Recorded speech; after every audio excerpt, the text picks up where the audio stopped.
राधे राधे दोस्तों, आइए हमारे चैनल अलौकिक श्रद्धा में आपका स्वागत है। आज हम इस वीडियो में माघ माह महत्तम कथा अध्याय 26 और 27 एक साथ सुनेंगे। तो आइए शुरू करते हैं।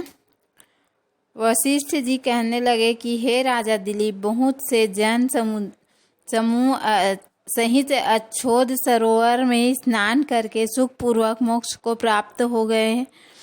तब लोमेश जी कहने लगे कि संसार रूपी इस तीर्थ राजा को सब श्रद्धा पूर्वक देखो। यहाँ पर 33 करोड़ देवता आकर आनंद पूर्वक रहते हैं।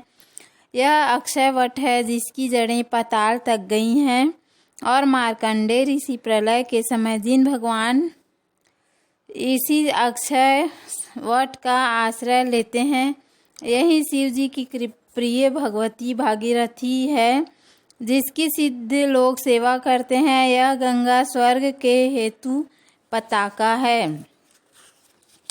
इसका जल पीकर मनुष्य मुक्त हो जाते हैं। हे मुनि, सभी प्राणी इस नदी को यमुना से मिली हुई पाते हैं। इसका संगम बड़े पुण्य से प्राप्त होता है।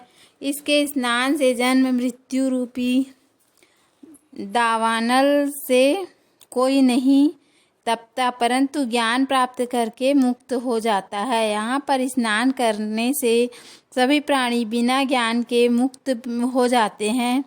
इसलिए ब्रह्मा जी ने यहाँ यज्ञ करने की इच्छा की थी। इसी संगम में भगवान विष्णु ने स्त्री प्राप्ति की इच्छा से स्नान करके लक्ष्मी जी को प्राप्त किया। यहाँ पर त्रिशूलधारी शिव ने त्रिपर दैत्य को मारा था और प्राचीन काल में उर्वशी स्वर्ग से गिरी थी तथा स्वर्ग को पाने की इच्छा से यहाँ पर वह उसके स्नान करने से नहुष कुल के राजा ययाति ने वंशधर पुत्र प्राप्त किया था। यहाँ पर इंद्र ने प्राचीन काल में धन की इच्छा से स्नान किया था और माया से कुबेर के सब धन को प्राप्त किया था।